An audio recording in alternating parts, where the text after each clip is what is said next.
Olá, sejam muito bem-vindos em mais um debate virtual da TV Alerj.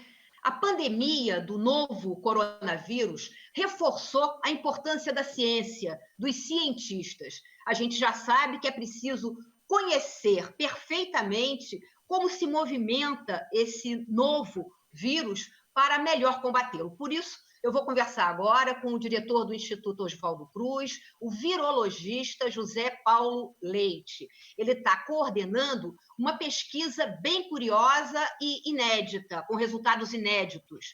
Está monitorando a presença do novo coronavírus na rede de esgoto. Primeiro, muito obrigada pela sua presença, doutor José Paulo Leite, e já pergunto, por que no esgoto? Bem, gostaria de parabenizar a Alerj pela iniciativa, né? Aos ouvintes e as pessoas que estão nos assistindo do estado do Rio de Janeiro. É um ponto muito importante da Alerj estar participando, né? Porque é a casa das pessoas que moram no estado do Rio de Janeiro, né? Então, é muito importante esse debate na Alerj e eu fico feliz pela oportunidade de estar aqui conversando com vocês. Bom, primeiro, deixa eu esclarecer. Quem coordena este projeto da pesquisa do vírus em esgoto é a doutora Marise Miagostovic, que é chefe do Laboratório de Virologia Comparada e Ambiental do Instituto Oswaldo Cruz, assim como a doutora Camille, que é da Escola Nacional de Saúde Pública, em colaboração com a Prefeitura de Niterói. O primeiro ponto importante, a população não tem que ter pânico, alarde em relação a isso. Por quê? Porque esse vírus é um vírus envelopado, o que se detecta é o material genético do vírus, né, que é um vírus RNA, e, sendo assim, não existem evidências científicas que este vírus, encontrado em esgoto, ele possa infectar as pessoas. Então, isso é um ponto importante, é um ponto de epidemiologia importante, né? Nós temos que nos atentar à questão da transmissão pelas vias aéreas respiratórias, né? É um vírus que se transmite pelas vias aéreas. Então, temos que tomar cuidado com o uso de máscaras, é fundamental o uso de máscaras, né? E lavar sempre as mãos, né? Com água e sabão, e, não havendo água e sabão, utilizar álcool gel. A grande importância desse trabalho é que ele permite que, se detectando o material genético do vírus no esgoto, você tem uma ideia da dispersão do vírus naquele município. Niterói tem uma vantagem importante, porque para você fazer esse estudo, você precisa de pelo menos 90%, né, de uma rede de esgoto naquele município. E Niterói tem isso. Infelizmente, aqui na cidade do Rio de Janeiro, não temos 90% do município do Rio de Janeiro, né, tendo 90% de rede de esgoto. Então, é muito importante que as autoridades municipais, né, estadual e federal atentem sobre a questão do saneamento. É fundamental. A população tem direito a ter saneamento e a população tem direito, né, de receber água potável. Isso é um dever do Estado. Doutor José Paulo, explica para a gente como é que é feito o passo a passo dessa pesquisa. Bom, primeiro você tem que mapear o município, né, para onde você vê exatamente como essa rede de esgoto ela é distribuída no município, e aí você define os pontos de coleta. Esses pontos de coleta, obrigatoriamente, são georreferenciados, porque você tem que saber exatamente, com muita precisão, aonde você está fazendo essa coleta. Após a coleta do material, ele tem que ser transportado e ele vai para o laboratório. Quer dizer, quando a gente fala transportado em condições de biossegurança, tá? E aí, ele no laboratório, em condições de biossegurança, ele tem que passar por um processo que a gente chama de concentração viral, neste caso, utilizando um processo de ultracentrifugação, né, para você conseguir sedimentar as partículas virais, porque são muito pequenas, são em nanômetros, né? E, após disso, você faz a extração do ácido nucleico viral, utilizando os devidos controles, todos os procedimentos de protocolos, né, com procedimentos operacionais padrão, e a partir daí que você tem o material genético do vírus extraído, você faz um teste molecular, né, que é a RT-PCR, o mesmo protocolo que é utilizado para a detecção do vírus em material biológico, ou seja, as amostras clínicas que suave de nasofaringe, você utiliza e aí você faz, então, o teste, faz a leitura final para dizer se há ou não a presença do material genético do vírus nesse local de coleta. E nesse início da pesquisa, se eu não me engano, 12 locais de Niterói, né? O que já foi detectado?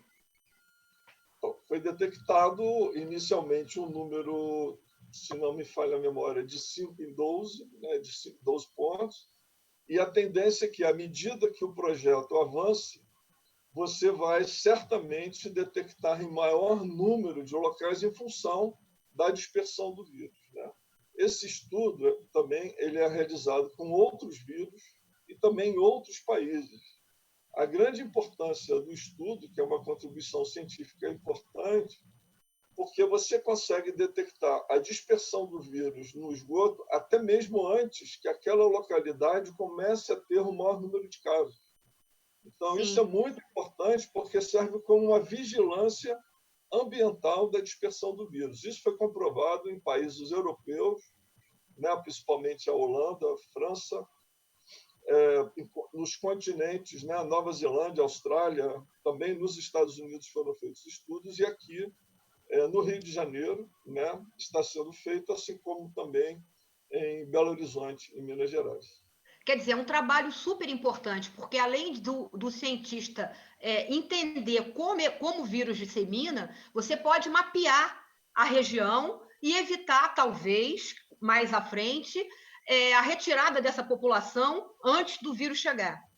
Isso, você consegue ter a vigilância epidemiológica do município, ela tem uma noção exata do que está acontecendo e possa tomar ações preventivas importantes de modo a reduzir, né, o número de pessoas que têm a possibilidade de serem infectadas. Então, é uma contribuição muito importante da pesquisa de laboratório transferindo para uma questão de saúde pública, né? Nós temos essa obrigação, enquanto pesquisadores da Fundação Oswaldo Cruz, do Instituto Oswaldo Cruz, somos servidores públicos e esse é o nosso papel perante a população. E essa pesquisa, o senhor acredita que vai mudar, por exemplo, as medidas de saúde pública a serem adotadas em Niterói, por exemplo, ou ainda é muito inicial? Olha, eu diria que é um pouco inicial, mas eu acho que é um trabalho, como você mesmo colocou, Mônica, e eu também reitero, é um trabalho pioneiro, né, uma contribuição importante, e eu acho que a gente tem que pensar no futuro, né? Nós temos que superar este momento muito difícil, essa pandemia. A nossa geração, né, ou as nossas gerações, nós não tivemos vivenciamos isso inicialmente, né? O último caso pandêmico realmente foi a gripe espanhola, né? E hoje nós estamos aprendendo. Então, eu acho que é um momento de muita dedicação, muito aprendizado e tomada de decisões muito importantes para o que possa vir a acontecer futuramente. Então, eu acho que nós todos, né, vocês como representante, né, da população brasileira, a LERJ, a LERJ representa, né, a população do estado do Rio de Janeiro, né?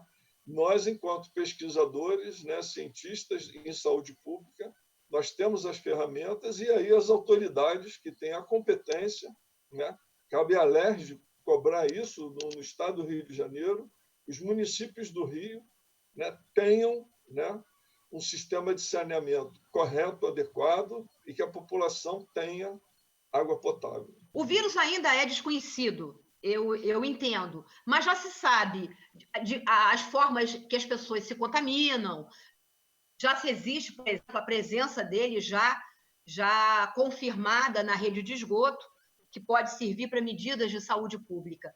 Mas a gente voltando para a população, por exemplo, o banheiro de casa vira um lugar muito perigoso diante disso? Veja bem, né? os vírus, né, que são ditos vírus entéricos, são aqueles que são eliminados pelas fezes, né?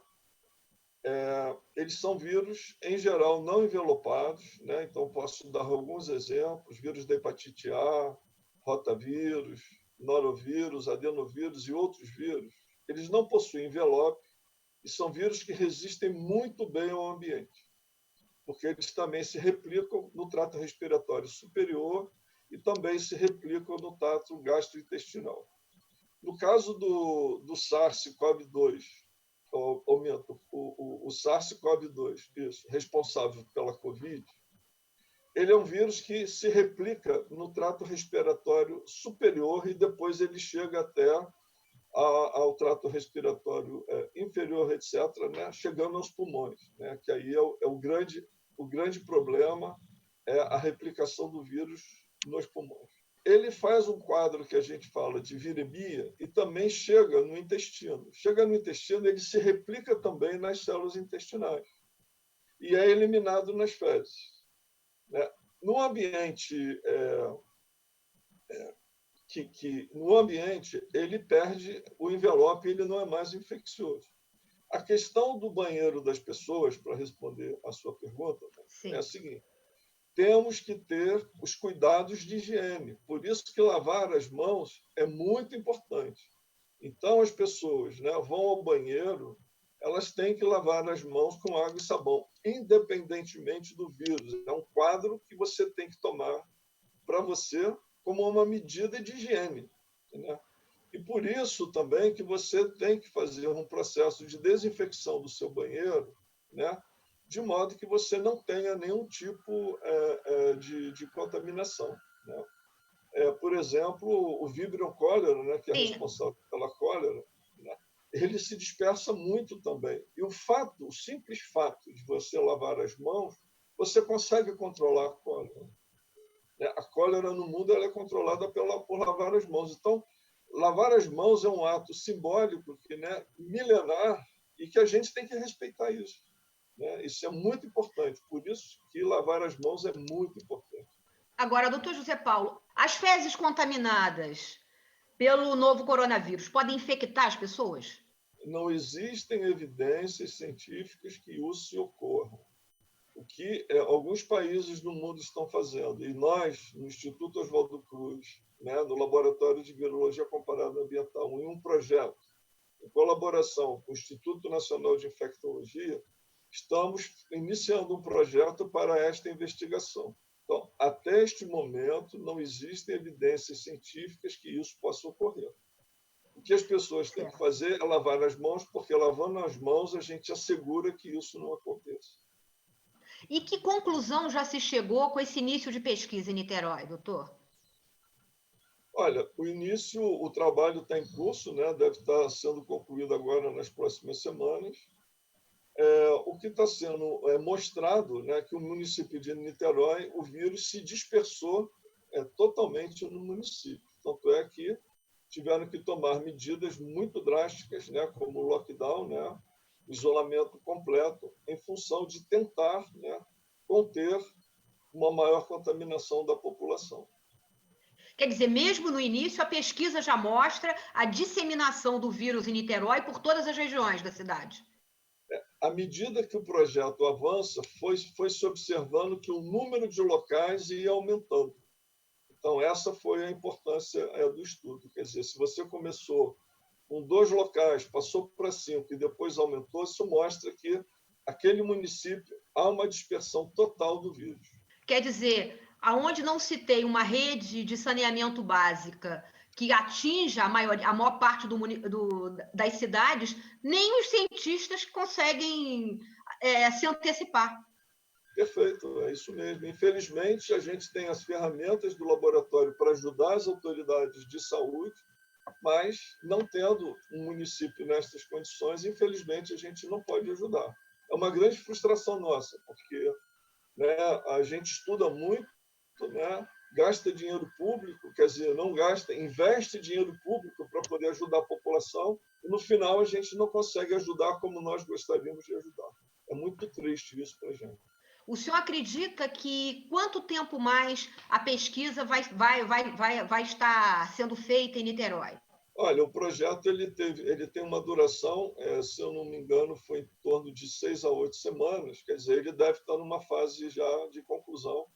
E também depois que você tem, como Niterói, foi decretado um lockdown neste momento, quer dizer, você sabe que o vírus está totalmente disperso, né? O importante depois, né, de tudo isso, né, a gente espera que daqui a algum tempo a gente volte às atividades normais, é isso que nós todos queremos, né, porque aí você possa continuar fazendo monitoramento ambiental, né, do esgoto para ver de fato o que está acontecendo com a dispersão do vírus. Vai ser uma fase posterior, que também será muito importante. Tá certo. Por enquanto é lavar as mãos com água e sabão, álcool em gel, usar máscara, ficar em casa e não aglomerar. E não aglomerar. O isolamento social é muito importante, né? A população tem que entender que este momento é um momento muito difícil e que nós temos que ter cuidado não só com a gente, principalmente com o nosso próximo. É um processo de solidariedade. Eu tenho que me preocupar comigo, mas tenho que me preocupar mais ainda com a pessoa que está ao meu lado, ou seja, manter a distância, isolamento social, né? E assim a gente vai conseguir superar este momento muito difícil, né? Mas que a ciência, como você bem colocou, Mônica, está trabalhando muito, os cientistas estão trabalhando muito. Eu tenho convicção que daqui a pouco, num tempo que a gente não pode precisar, mas em alguns meses, teremos medicações, né, que poderão ajudar a salvar muitas vidas e também uma vacina onde a gente possa fazer um processo preventivo. E aí também vai uma coisa muito importante. Vacinar é salvar vidas. Temos que lutar fortemente contra os movimentos que não aceitam a vacinação. Vacinar é imunizar. É dinheiro público que é investido no Sistema Único de Saúde e a população tem que se vacinar. Por exemplo, agora, recentemente, a questão de vacina de influenza, o estado do Rio não conseguiu atingir a sua meta, né, com a segunda fase de vacinação. As pessoas têm que se vacinar. Vacinar é prevenir, vacinar é salvar vidas. Quem não defende isso, não defende a vida. E acho que nós todos temos que defender a vida. É verdade, doutor José Paulo. O direito individual termina quando começa o direito coletivo, né? Perfeito. Eu quero agradecer mais uma vez a sua presença. Muito obrigada pela participação. Eu que agradeço a você, Mônica. Agradeço muitíssimo a Alerj. Espero que a Alerj continue à frente, né, ajudando a população do Estado do Rio naquilo que a população do Estado do Rio precisa e os nossos representantes da Alerj, né, o façam e cobrem daquelas pessoas que têm a responsabilidade para que a gente tenha condições dignas de saúde, condições dignas de vida, em particular nas comunidades mais carentes. Eles precisam, são pessoas que ali vivem e nós temos que ajudar para que a gente diminua, né, esse grande vazio social que nós observamos no Estado do Rio. Não somente no Estado do Rio, mas no Brasil como um todo. Mas eu acho que é uma obrigação nossa, enquanto cidadãos, lutarmos para isso. E a Alerj é a nossa porta-voz neste processo. Tá certo, muito obrigada. Muito obrigada mais uma vez. E você, se quiser rever este programa, é só acompanhar a nossa programação na TV Alerj, agora também em canal aberto, 15.2. Estamos também no YouTube e nas redes sociais. Até a próxima e fique em casa.